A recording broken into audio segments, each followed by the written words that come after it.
नमस्ते। पिछली वीडियो में हमने जाना कि पाइल्स होता क्यों है और उसका मुख्य कारण है कॉन्स्टिपेशन माने कि कब्ज़। और कब्ज़ या कॉन्स्टिपेशन प्रिवेंट करने के लिए सबसे इम्पोर्टेंट है कि हम ये जानें कि हमने क्या खाना चाहिए और उससे भी इम्पोर्टेंट क्या नहीं खाना है। मैं हूँ डॉक्टर कुंदन खरड़े। मैं एक जनरल और लैप्रोस्कोपिक सर्जन हूँ और मैं शर्वरी हॉस्पिटल पुणे में प्रैक्टिस करता हूँ। तो जैसे कि हमने जाना पिछले वीडियो में कि constipation is the main enemy of piles. मतलब अगर आपको पाइल्स है तो कॉन्स्टिपेशन होगा तो पाइल्स और बढ़ेगा और आपको और तकलीफ देगा। और आपको अगर पाइल्स नहीं भी है तो भी अगर कॉन्स्टिपेशन होगा तो you will end up with piles. So आज हम बात करेंगे कि how to avoid this constipation. तो कॉन्स्टिपेशन अवॉइड करने के लिए हमने क्या खाना चाहिए क्या नहीं खाना चाहिए ये जानना ज़रूरी है। और उसके भी पहले आई से कि लेट अस डिस्कस कि हमारा डाइजेस्टिव सिस्टम फूड को प्रोसेस कैसे करता है। हमारे जो फूड प्रोसेस करने की जो एबिलिटी है वो डिफरेंट फूड प्रोडक्ट्स के लिए डिफरेंट है। Late me give an example. Suppose आपने 4 एप्पल्स खा लिए, आपका पेट भर गया, लेकिन with in 4 hours you will be very much hungry.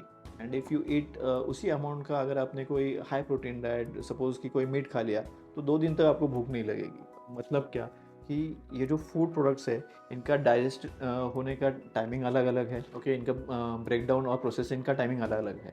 तो अगर मैं फूड प्रोडक्ट्स को अगर मैं ग्रेड करूँगा या फिर सॉर्ट करूँगा तो सबसे पहले आएगा फ्रूट्स का नंबर। ये जो एप्पल्स है और बाकी सारे फ्रूट्स है, बनानास, ग्रेप्स, इन सब में डाइजेस्ट होने का जो टाइम है वो मिनिमम है। मतलब कि they will travel within your body in may be 4 to 5 hours. उसके बाद आएगा आपका leafy vegetables, even which are high in fibers, तो वो भी आपको 7 से 8 घंटे में डाइजेस्ट हो जाएंगे।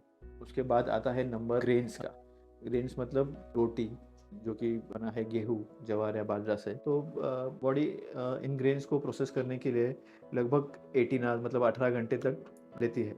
वही बॉडी अगर हम वेरी हाई प्रोटीन फूड मतलब अगर मीट पे आ जाएगा तो I think it will take around 24 to 48 hours to process the meat. तो इमेजिन करो अगर आपने ऐसी कोई चीज़ खा ली जिसको प्रोसेस करने के लिए बॉडी को 24 घंटे से ज़्यादा टाइम लग रहा है, तो definitely it will form more harder stools and you will end up with constipation. तो अगर हम बात करेंगे कि हमें क्या खाना है तो आई विल से कि एवरीबॉडी विल से कि आपने फाइबर ज़्यादा खाना है। ओके, बट बॉडी के फंक्शन के लिए हमें प्रोटीन्स भी रिक्वायर्ड है। So there should be a balance between fiber and proteins.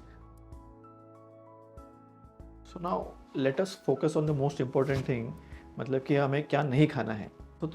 जैसे कि मैंने अभी बोला कि वेरी हाई प्रोटीन हमें थोड़ा अवॉइड करना पड़ेगा, मतलब कि non veg food items mostly red meet.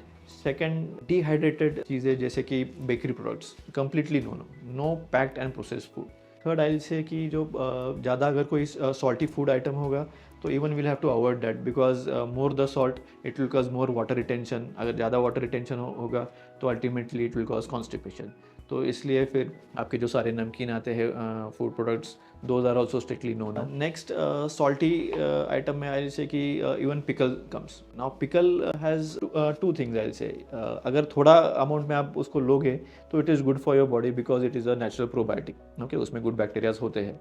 लेकिन अगर वो थोड़ा भी एक्सेस हो गया तो the salt and the oil and the spice in the pickle will cause you constipation. It's better to avoid pickles in case you have constipation. Chai and coffee अगर आप रेगुलरली 1 हाथ 2 कप लेते हैं तो it is good for you, you may pass your stool normally. लेकिन अगर आप इसको एक्सेस करोगे तो it will cause you constipation. The other thing I like to talk about is we have to avoid all spicy food, oily food and junk food. So again I say कि no process food at all and junk food या फिर जो मैदा, ये maximum junk food जो है वो मैदे से बना हुआ है and maida will again cause you constipation. So they are also strictly no no for your diet. तो अब हम बात करेंगे कि हमने क्या खाना चाहिए। Our main aim is to increase the fiber amount और प्रोटीन को कहीं पे तो बैलेंस करके कोई अल्टरनेट सोर्स उसका ढूंढें। तो फाइबर्स में आई डोंट एडवाइस कि आप डायरेक्टली आप कंप्लीट फाइबर डाइट पे आप शिफ्ट हो जाओ, क्योंकि अगर आप सिर्फ फाइबर्स खाने लग जाओगे तो आपका ब्लोटिंग बढ़ जाएगा, इंडाइजेशन होगा and in fact your things and symptoms will worsen. So हमें धीरे धीरे फाइबर को इंट्रोड्यूस करना है। तो यूजुअली मैं अपने पेशेंट्स को यही एडवाइस करता हूँ कि आप आपके जो मील्स चालू है वो चालू रखें, लेकिन साथ में थोड़ा बहुत सैलेड इंट्रोड्यूस करने लग जाओ। मतलब कि it could be some carrot, cucumber. Daily आपके ईच एंड एवरी मील में कोई ना कोई तो सैलेड चाहिए। Okay, second, I advise them कि आप ग्रीन लीफी वेजिटेबल्स आपके डाइट में इंक्रीज़ करना चालू करो, जैसे कि पालक, देन फेनुग्रीक मतलब मेथी। इन चीज़ों से भी आपको फाइबर अमाउंट जो है वो आपके डाइट में बढ़ जाएगा। अलॉन्ग विद दिस, जो आप रोटी खाते हो, grains, okay, grains is another important topic. उसमें कई सारे प्रकार के ग्रेन्स है, उनमें हमें जो रिफाइंड ग्रेन्स है जैसे कि मैदा, वो तो कम्प्लीटली अवॉइड करना है। गेहूँ की रोटी कुछ हद तक आप ले सकते हो, but it is better to avoid गेहूँ also. A better alternative will be जैसे कि बाजरा, ज्वार या रागी की रोटी। इनमें जो है वो कॉम्प्लेक्स कार्बोहाइड्रेट्स होते हैं जो डाइजेशन के लिए ठीक है। अब ग्रेन्स के बाद हमें प्रोटीन का अल्टरनेट सोर्स भी ढूंढना है। हम हाई प्रोटीन जैसे कि मीट को तो हमें कम्प्लीटली अवॉइड करना है, लेकिन to some extent we can have eggs in moderation, जिससे आपको कॉन्स्टिपेशन भी नहीं होगा और आपको प्रोटीन रिक्वायरमेंट भी आपकी पूरी हो सकती है। अपार्ट फ्रॉम दिस, मैं अपने पेशेंट को ये भी एडवाइस करता हूँ कि आपके डाइट में, डेली डाइट में आप फ्रूट इंट्रोड्यूस करो। हमें कोई बहुत एक्जॉटिक फ्रूट्स नहीं चाहिए, बट डेली जो लोकल सीजनल फ्रूट्स है, you should have them daily one fruit. जैसे कि समर्स में वाटरमेलन हो गया, विंटर्स में एप्पल हो गया, स्ट्रॉबेरीज हो गए, पपाया हो गया। तो include this fruit, at least one fruit a day in your diet. So this will help you to increase the amount of fibers in your diet gradually. और इन सब चीज़ को आप फॉलो करोगे तो आपको कॉन्स्टिपेशन आप प्रिवेंट कर सकते हो। Let me give you an additional tip to prevent constipation. अगर आपको क्रोनिक कॉन्स्टिपेशन है, मतलब लंबे समय तक अगर कब्ज़ है, तो आप अजवाइन वाटर ले सकते हो at least once a day. It is a very simple method. Just boil some water और उस उबलते हुए पानी में आप अजवाइन डाल के उसको उसके साथ बॉयल करो एंड उसको स्ट्रेन करके आप पी लो, either in the morning empty stomach या फिर रात को सोते समय।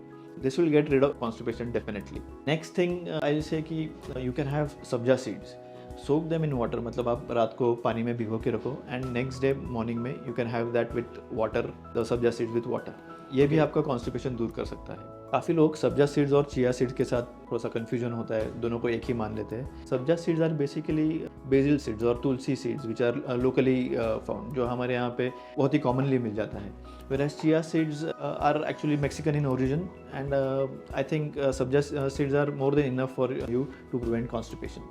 ये दोनों sabja seeds and chia seeds both have high fiber, but I'll prefer sabja because it is locally found. I hope आज के वीडियो में कॉन्स्टिपेशन अवॉइड करने के लिए क्या खाना चाहिए और क्या नहीं, इस टॉपिक को हमने ढंग से कवर किया है।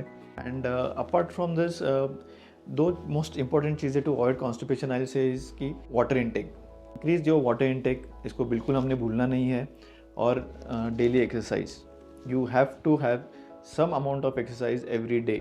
अगर इन सारे चीज़ों का कॉम्बिनेशन होगा तो ही कॉन्स्टिपेशन अवॉइड होगा। इन सारे चीज़ों के अलावा भी आपको अगर कोई डाउट है तो प्लीज़ नीचे दिए हुए कमेंट सेक्शन में आप कमेंट कीजिएगा। मैं कोशिश करूँगा कि जल्द से जल्द उसको रिप्लाई करूँ। Thank you.